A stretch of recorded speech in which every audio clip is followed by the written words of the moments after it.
Well, something has to be said about the indomitable Lions and experience. They last failed to reach the knockout stages in the Africa Cup of Nations back in 2015, and they did what needed to be done today to confirm a spot in the quarter-finals. This is how it happened.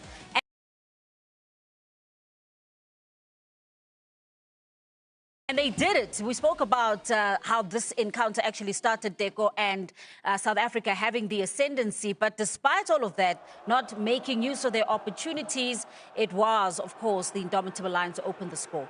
Yeah, it was them that opened the score. And this was the first corner kick of the game. You know, that shows the amount of pressure that Bafana was putting on them. And with all the chances that we missed, and this instance here, you know, the second ball where Foster's the one that clears the ball. Unfortunately, he's on the ground, and then he ball watches, and then he plays Cameroon on, which is unfortunate. But they went on to, to score that first goal. That's right. And Junior Chamado scoring his first international goal for Cameroon in his 7th appearance. You called it, though. As soon as it was, a spot kick, you said very dangerous.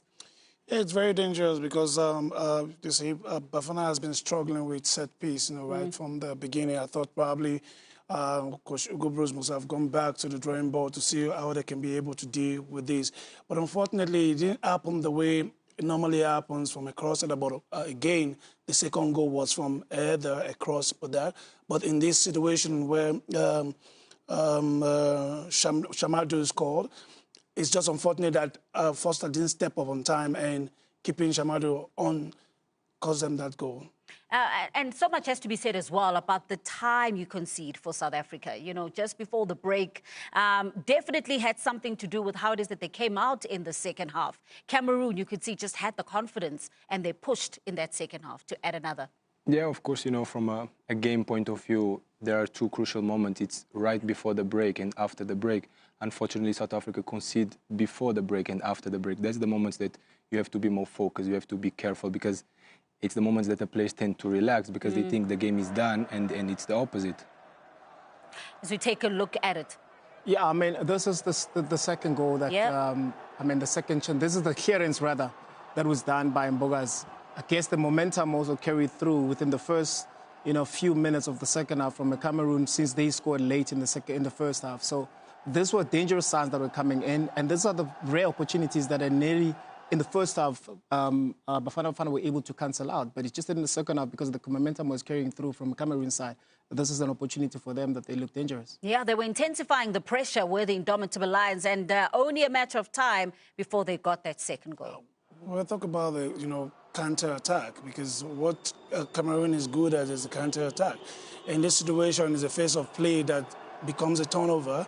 And when it becomes a turnover, the Bafana couldn't deal with the moment of attack, which, like we said earlier on, if probably Sia has gone a bit closer to Kofani, it would have been difficult for him. But being able to identify the moment is one of the challenges that happened with the Bafana defense. Hence, Kofana had a good header on the ball. Yeah, in these kind of moments when you recover the ball and at the same moment you lose the ball, the team, they are not organized, they are in the transition, so it's very difficult to have the players on the right place. But of course, playing with 3 centre-backs, having a only striker in the box and he's able to header the ball, it's something that Hugo Bros have to see and analyze to make better next time. Yeah, and that goal scorer, one of the reference points that we spoke about when referencing Cameroon is the fact that he was going to be an outlet, and he certainly was. Now 2 goals at this Africa Cup of Nations. Yeah, and I'm sure this one is the more important one for him, looking at then where the game was, and to get that second goal was important for Cameroon. I guess, again, it comes back to that defensive part. When you just trying to clear the ball, when it comes back again, you're not, in a very good defensive structure. And then found, 3 centre-backs lurking. And the ball was played at the right pace, at the right timing, and Kofani found himself in the right space as well, be able to hit that ball. That one, it's not a defensive error, because it does happen because you're in transition and trying to push up the pitch. Yeah, now you're trailing by 2 goals. South Africa needing to do something, needing to ring those changes. Your take on the substitutions? Yeah, for me is you concede at the 46 or 47 minute. Your first changes are 62 minutes. and you're still having 5 at the back, and you're just against one striker that is Kofani. I think there was no sense of agency from the bench. After conceding that second goal, that's when you're supposed to make those changes. And those changes, yes, later on they became profitable, but it's just imagine if we'd done them early, because now you're 2-0 down. This is a knockout phase. It's not a group phase anymore. So a knockout phase, you're conceding already because you're having 5 at the back. Now you have to make those type of changes. You take out Sibisi later in the game when you still have 5 at the back. You played Mudiba as a wing back, comes back as a left back again. You played Bogazi as a wing back. As a left centre back, it became a centre back again. So you made those changes a little bit later into the game. I just wish that Hugo Bruce would take in those type of risks. We spoke about the risk that the Bafana Bafana is supposed to have. Against Egypt, we didn't take those risks when Egypt was 10 men down. Yet again, we're conceding 2 goals in the 46, 47 minute. We're supposed to take risk because there's no other opportunities, and we have failed to do so. Those are the lessons that we should be learning. At certain stages, at certain games, we need to start taking risk, and we need to trust the players that are on the bench. Remy could have came in a little bit earlier. Maybe it would have made a lot of difference. Of course, Mudiba came back and being with those crosses inside the box, but we need those type of players. Mahopa, whenever he was on the pitch, look at the type of balls that he was heading on inside the box. It was causing him so many problems. I just hope that those changes, I wish rather those changes were done a little bit earlier. Yeah, you were of the same thinking, right?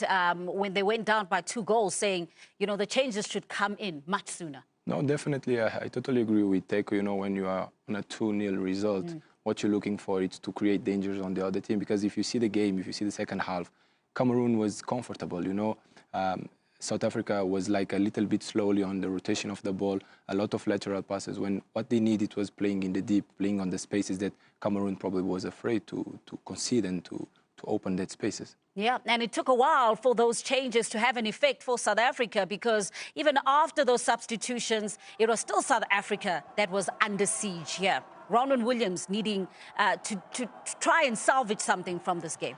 Because the substitutes are still trying to get the momentum of the game going and be on the right spot. And you can see when they pick up later, it was easy for this to happen. If they probably can extend the time a little bit, probably there could be, maybe Bafana would have come back in this game, but that wasn't the case. I think it's just a lesson learned, and something that they need to go back to the drawing board and make a better plan of. Yeah, scoring in the round of 16 for a second time at an Africa Cup of Nations. Umahopa saying, you know what, he could have had an effect earlier. I mean, he tends to find important goals for Bafana. And whenever he's on the pitch, you sense there's a lot of danger that he creates. And it's just not just a player that really presses all of that, but it also creates opportunities for his own teammates. And I guess also if he came a little bit earlier on, we could have. And look at also these opportunities as well.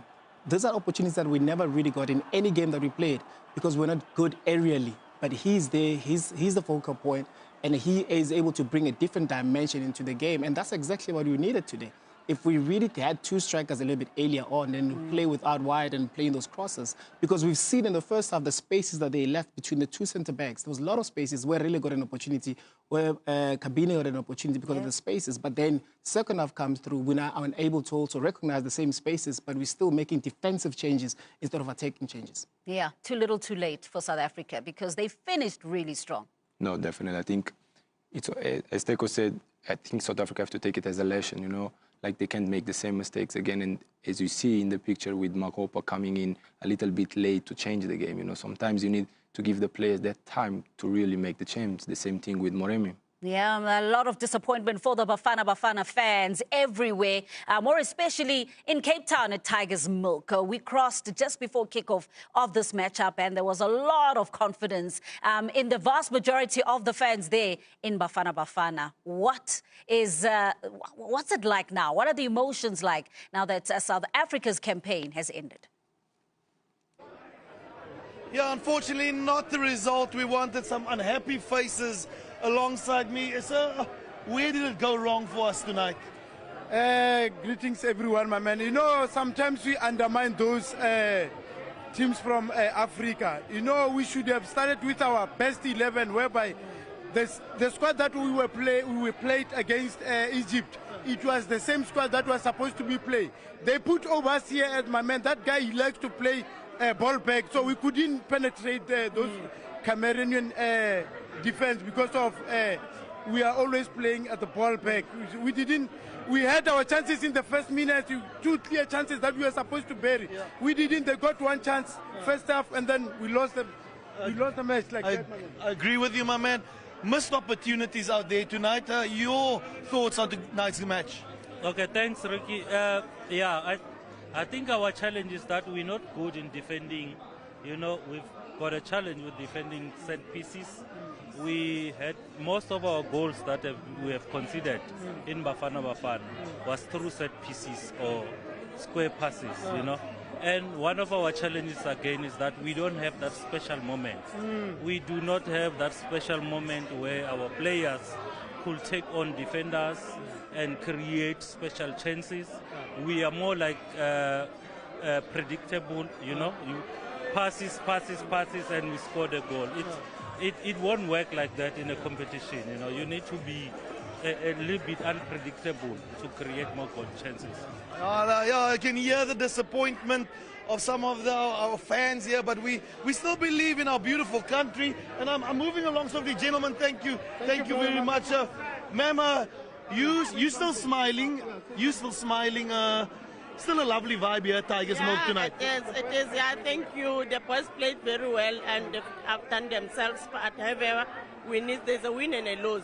But well done to the boys. But the vibe is lovely. No, it's lovely. Yeah. Thank you.